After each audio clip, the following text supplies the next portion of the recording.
membaca Alkitab berulang-ulang akan janji Tuhan. Saya temukan di dalam kitab Kejadian, di dalam kitab Ibrani, dan ada beberapa ayat lain Roma yang mengatakan bahwa Abraham itu sahabat Allah.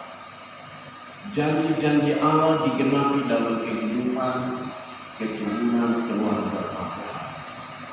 Saudara, semua yang diminta oleh Abraham dijawab. Janji Tuhan kepada Abraham bahwa Abraham akan mendapatkan keturunan dan yang akan mewarisi semua harta milik Abraham bukan Eliezer hamba Abraham atau bukan Ismail anak dari istri bundiknya, tetapi istri yang sah, yaitu Sarah. Itu janji Tuhan. Abraham menunggu sudah. Bayangkan saudara menghitung jangka waktu yang begitu panjang. Allah panggil Abraham ketika itu Abraham berumur sekitar 70 tahun. Janji Tuhan tergenapi lahirnya anak laki-laki yaitu Ishak. Abraham berumur 100 tahun. Berapa lama saudara lihat itu janji Tuhan? Sampai tergenap 30 tahun.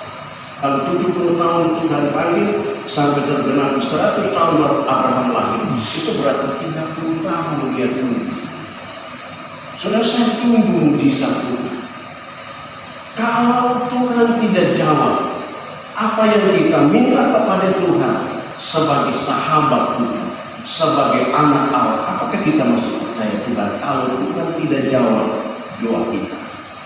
Karena kita kan manusia mau supaya semua ini yang diminta harus dijawab.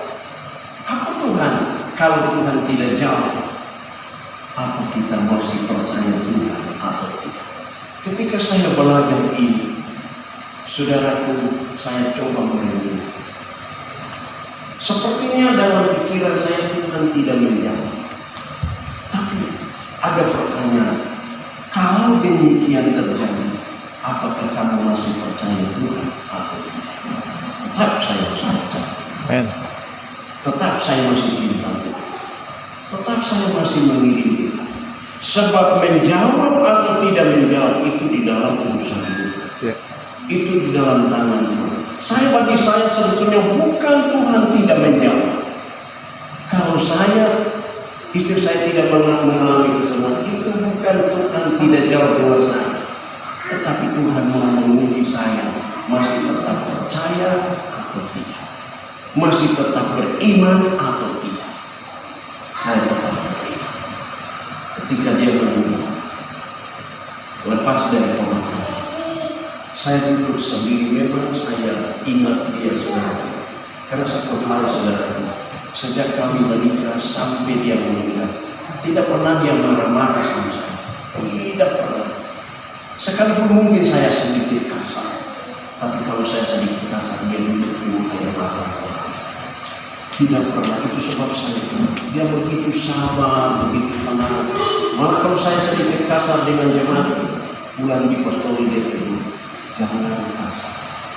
Belajarlah dari itu, sabar dari itu.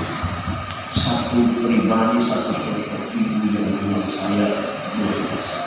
Itu sebabnya saudara, saya terus renungkan. Saya tetap percaya kepada Tuhan apapun terjadi. Saudara, setelah dari Madinah, jemaat saya datang kepada saya sebelum saya bawa ke ibu, masih di video. Mereka berkumpul dan peluk saya, menangis dan berkata, ada yang pada detik Tete, jangan sekali-kali meninggalkan kami yang bawa kita Islam. Kami akan ikut. Itu sebabnya saya berpesan, bersemangatlah melayani Tuhan. Karena walaupun saya tinggal sendiri, saya masih punya semangat melayani Tuhan.